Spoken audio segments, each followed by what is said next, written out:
10. 순결에 대한 가르침. 1. 사춘기에는 계율을 잘 지켜라. 여러분, 사춘기가 되면 이성에 눈을 뜨게 되고 전체의 생각이 그리로 집중되지요. 모든 세포작용이 그리로 다 집합되는 것입니다.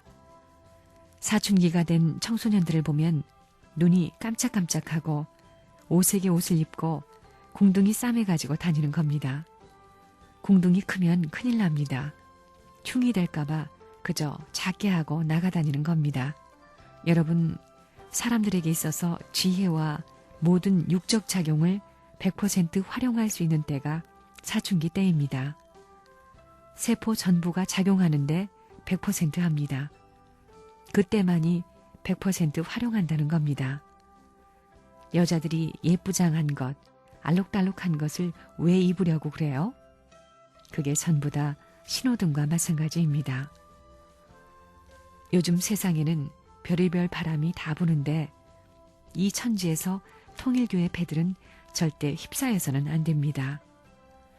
여놈의 사춘기가 생각사자 사춘기가 아니라 죽을 사자 사춘기입니다. 여러분, 요걸 택할래요? 요걸 택할래요? 예수님은 사춘기가 있었겠어요? 없었겠어요? 예수님에게도 사춘기가 있었겠지요? 예수님에게도 사춘기가 있었는데 무슨 사춘기? 이 생각사자 사춘기를 걸어갔겠어요? 이 죽을 사자 사춘기를 걸어갔겠어요? 어떤 사춘기를 걸어갔겠어요? 아무한테나 휘파람을 휙 불고 신호하는 그런 사춘기가 아닙니다. 생각사자 사춘기를 걸어갔다는 것입니다. 우선 여러분들은 사춘기를 잘 보내야 됩니다. 살고자 하는 것은 이것 생각사자 사춘기요. 죽고자 하는 것은 이것 죽을 사자 사춘기입니다. 죽고자 해서 이것을 벗어나면 한 바퀴 뒤집어 놓으면 180도 돌려놓으면 사춘기가 변해서 사춘기가 됩니다. 그래서 예수님은 죽은 사춘기를 통해서 소망의 봄날, 새로운 산 봄날인 신랑 신부의 사춘기를 향해 찾아 나온 것입니다. 그것이 기독교의 신랑 신부의 역사입니다. 인간의 타락이 뭐냐? 하나님을 중심 삼고 봄날을 못 맞이한 것입니다. 봄날이 오게 되면 효자 되겠다는 녀석들이 자기들만 봄날을 맞이해요. 부모를 중심 삼고 어머니 아버지 오늘은 봄입니다. 우리 같이 나가서 오늘을 즐깁시다. 이래야 효자지. 어머니 아버지 오늘은 봄인데 봄에는 낮잠 자는 것이 적당합니다. 라고 해놓고 떡 낮잠 자게 해놓고 자기들끼리끼리 가서 노래 부르고 춤추고 하는 녀석들이 효자예요?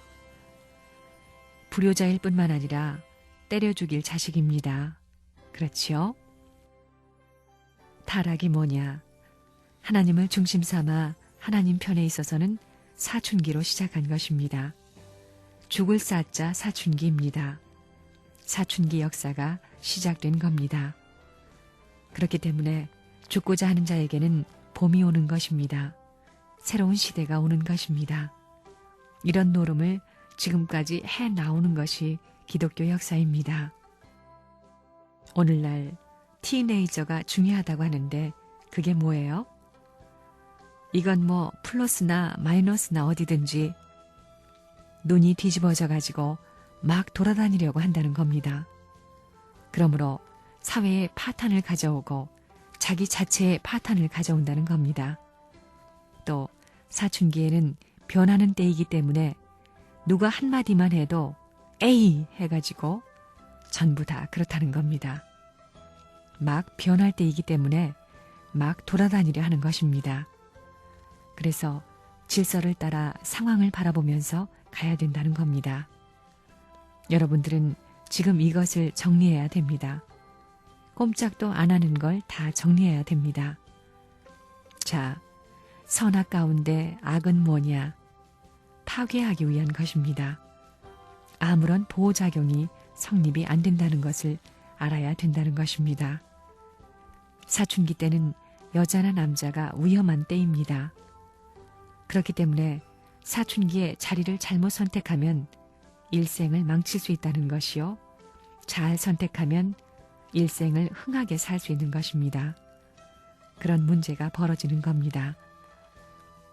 오늘날 청소년들이 부모를 반대하고 가정을 파탄시키는 것은 이 법도에 있어서 질서를 파탄시키기 때문에 악입니다. 그것으로 말미암아 가정이 파괴되고 사회가 파괴되고 국가가 파괴되고 인간이 파괴되니 이것은 악이 아닐 수 없습니다. 사춘기 때는 힘을 내가지고 영화에 나오는 그 스릴 있는 장면을 실천해보고 싶기도 하다는 겁니다. 그게 무엇이 나쁘냐고 하는 겁니다. 하지만 그러한 방종이 벌어져 환경을 파탄시켜버리는 노름이 벌어지기 때문에 제재를 하지 않으면 안 된다는 겁니다. 여러분들의 지성이 다 밝아져 사회의 체험과 환경적인 모든 것을 컨트롤할 수 있는 그때에는 되어도 지금은 안 된다는 겁니다. 여러분은 지금 한창 피어나려고 하는 꽃봉오리가 좋아요? 활짝 핀 꽃이 좋아요? 선생님은 활짝 핀 꽃이 좋은데 여러분이 바로 피어나려고 하는 사람들입니까? 피어나는 데 있어서는 내 마음대로 활짝 피라는 것입니다. 남의 힘에 의해 피지 말고 내 마음대로 그리하여 활짝 피라는 겁니다. 그 말이 무슨 말이냐 하면 여러분들이 자연스럽게 자라 자연스럽게 사춘기를 지나 자연스러운 환경에서 활짝 피어서 사랑하고 싶은 남편을 맞아야 된다는 겁니다. 피지도 못한 채 찌그러져서는 안 됩니다. 잎이 떨어지고 가루가 떨어져 피는 꽃이 되지 말라는 것입니다. 남자들도 마찬가지입니다. 남자들도 활짝 피어야 됩니다. 아직 피지도 않은 봉오리인데 편지하고 연애질이나 하는 그런 못된 녀석들이 되지 말라는 것입니다. 자연스럽게 활짝 피어야 됩니다. 하나님께서 보시게 될 때, 야, 순수히 본성적으로 피었구나. 향기를 맡아보니 숫것이구나. 라고 할 수 있어야 되겠습니다. 그렇기 때문에 하나님도 희망이 많다는 겁니다. 그런 하나님께서 숫것을 원하시겠어요? 찌그러진 것을 원하시겠어요? 그럼 여러분은 어때요? 숫것을 원해요? 찌그러진 것을 원해요? 타락한 여러분도 숫것을 원하는데 하나님께서는 그것을 더 원할 게 아닙니까? 그렇기 때문에 순정을 가지고 활짝 피어서 오늘날 타락한 세계에서 슬픔의 고비에 걸리지 말고 그것을 넘어설 수 있는 가치 있는 여러분이 되어주기를 바라는 겁니다.